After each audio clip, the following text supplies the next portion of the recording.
Students, आज हम class 9 की साइंस का चैप्टर नंबर 7 गति, इसके जो क्वेश्चन आंसर्स है वो आज के सेशन में हम कंप्लीट डिस्कस करने वाले हैं।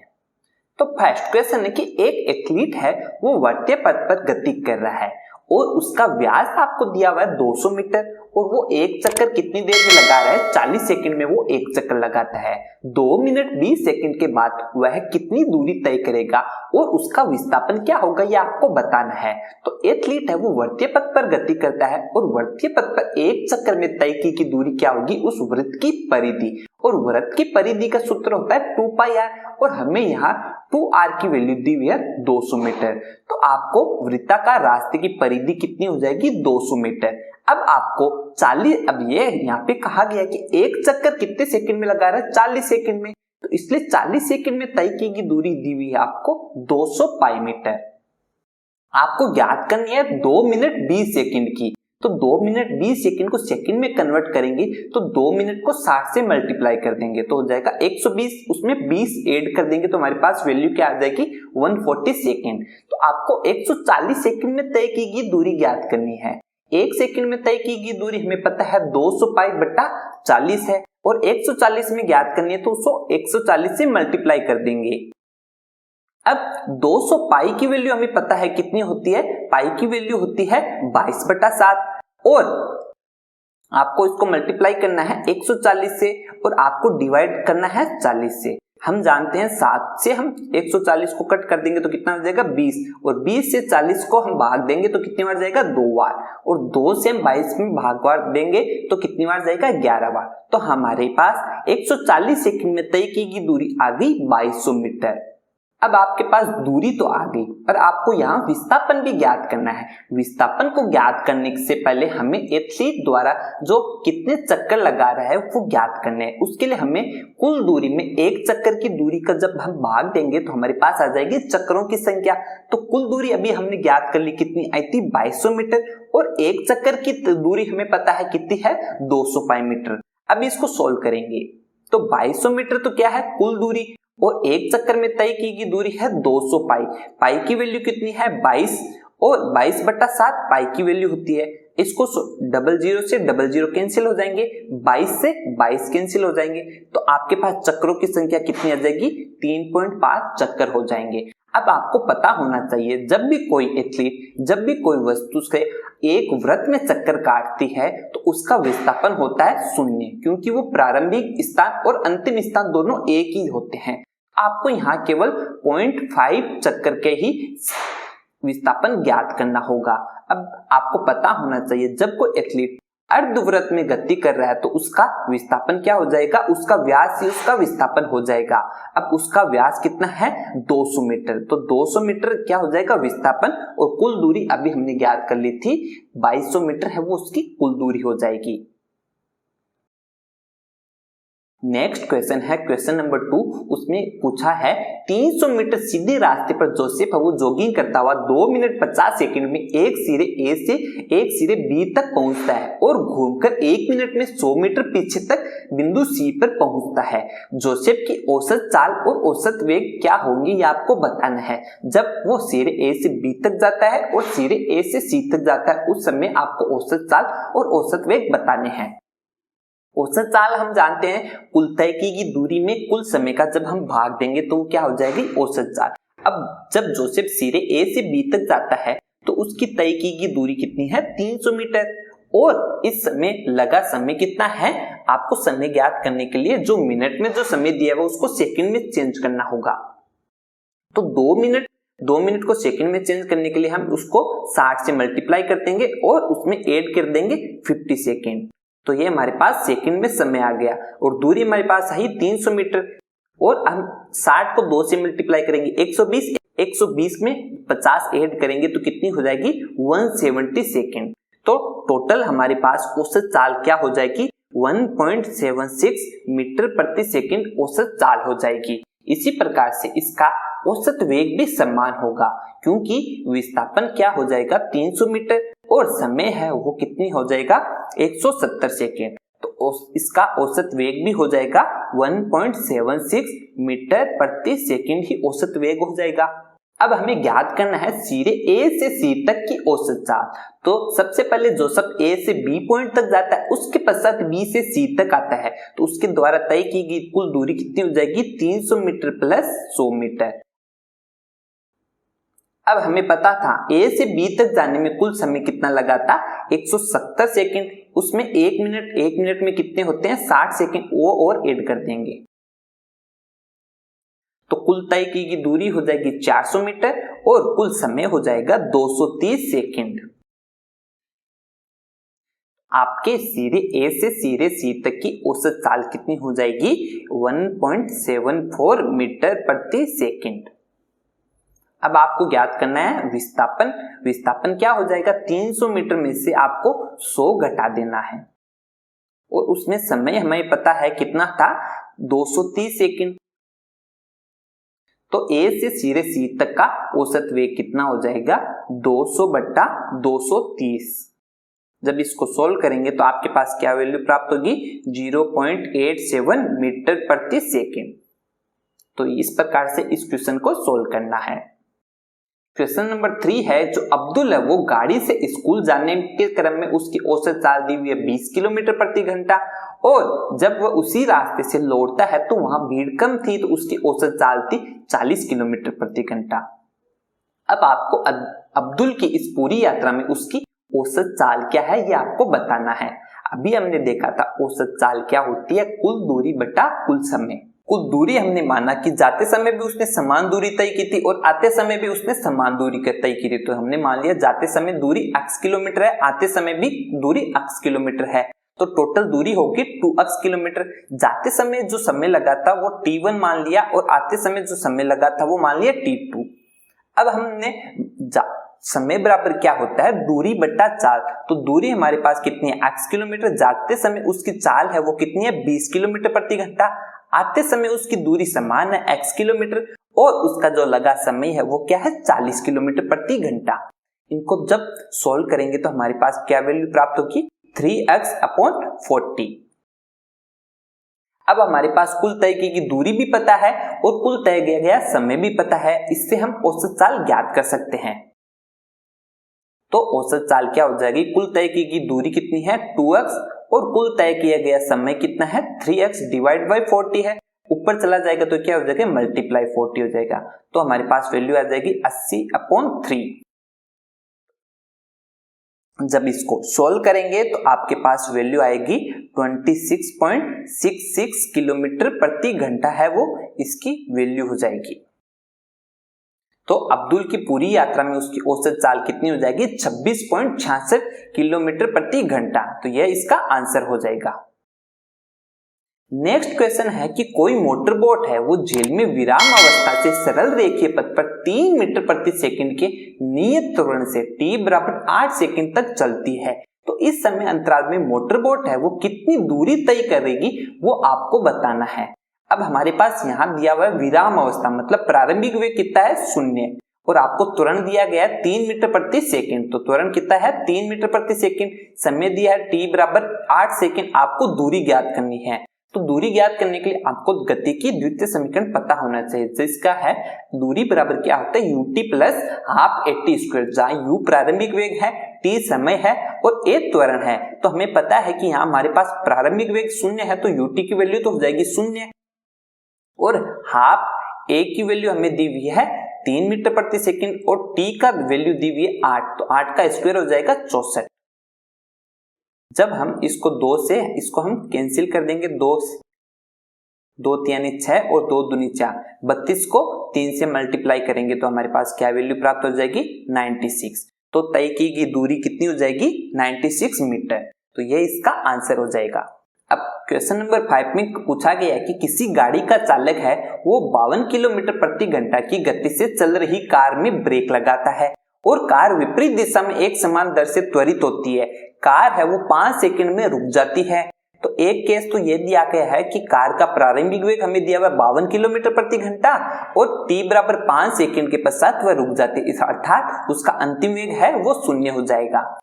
सेकंड केस है उसमें दिया गया है कि जो चालक है वो 30 किलोमीटर प्रति घंटे की गति से चलता है और धीरे धीरे उसमें ब्रेक लगाता है और 10 सेकंड में वह रुक जाती है, तो अंतिम वेग उसका भी शून्य हो जाएगा और प्रारंभिक वेग वहां 30 किलोमीटर प्रति घंटा दिया हुआ है और समय दिया हुआ 10 सेकंड। अब आपको यहाँ इसको ग्राफ पेपर पर दोनों कारों के चाल समय ग्राफ को आलेखित करना है और ब्रेक लगने के पश्चात दोनों में कौन सी कार अधिक दूरी तक जाएगी यह आपको बताना है।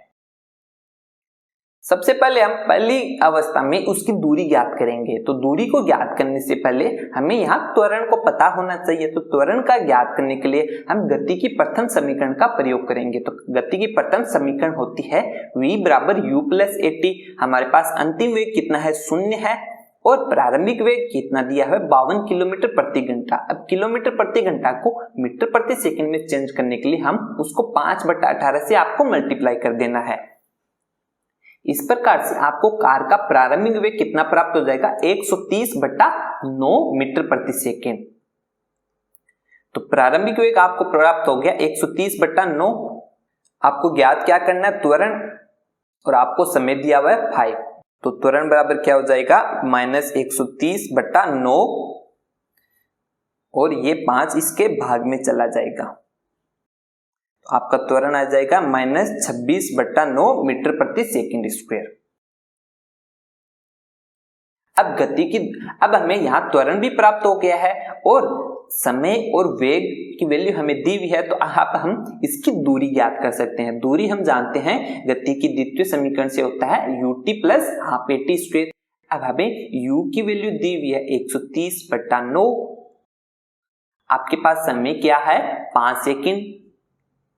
आपके पास त्वरण की वैल्यू अभी आई गई थी, कितनी थी, -26/9 और समय की वैल्यू हमें पता है 5 का स्क्वायर हो जाएगा 25। जब आपको इसको सॉल्व करोगे तो आपके पास दूरी आ जाएगी 325/3 मीटर। सेम इसी प्रकार से हम दूसरी अवस्था में इसकी दूरी ज्ञात करेंगे। सबसे पहले हम लगाएंगे गति की प्रथम समीकरण, इससे हमारे पास आ जाएगा त्वरण। तो त्वरण के लिए हमें दिया हुआ है u कितना दिया हुआ है, 30 किलोमीटर प्रति घंटा। 30 किलोमीटर प्रति घंटा में प्रारंभिक वेग दिया हुआ है, इसको हम जब त्वरण मीटर प्रति सेकंड में चेंज करने के लिए 5/18 से मल्टीप्लाई कर देंगे। हमारे पास प्रारंभिक वेग क्या हो जाएगा, 25/3। 25/3 प्रारंभिक वेग है। त्वरण हमें ज्ञात करना है, समय हमें 10 सेकंड दिया हुआ है। तो इससे त्वरण की वैल्यू क्या प्राप्त हो जाएगी, त्वरण बराबर हमें प्राप्त होगा -5/6 मीटर प्रति सेकंड स्क्वायर। अब हमें क्या ज्ञात करनी है, दूरी ज्ञात करनी है। त्वरण की वैल्यू हमें प्राप्त हो गई है, तो दूरी के लिए हम गति के द्वितीय समीकरण का प्रयोग करेंगे। हमें प्रारंभिक वेग दिया हुआ है 25/3 और समय दिया हुआ है 10 सेकंड।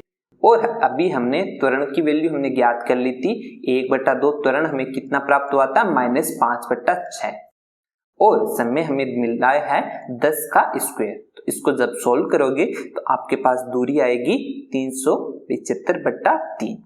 375/3 मीटर सेकंड केस में दूरी हो जाएगी। अब आपको इनको ग्राफ में दर्शाना है और किसकी दूरी अधिक है वो भी बताना है।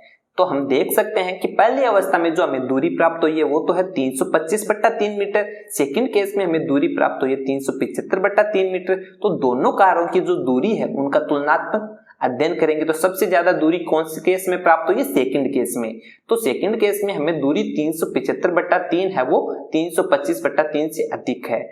और आप इसको ग्राफ में इस प्रकार से दर्शा सकते हैं। ग्राफ में आपको एक्स एक्सिस पर समय को मान लेना है और वाई एक्सिस पर कारों का जो वेग है वो मान लेना है। तो सबसे पहले दूसरी कार है वो किस स्पीड से चल रही है, 30 किलोमीटर प्रति घंटा और ऊपर आ जाएगा 52 किलोमीटर प्रति घंटा।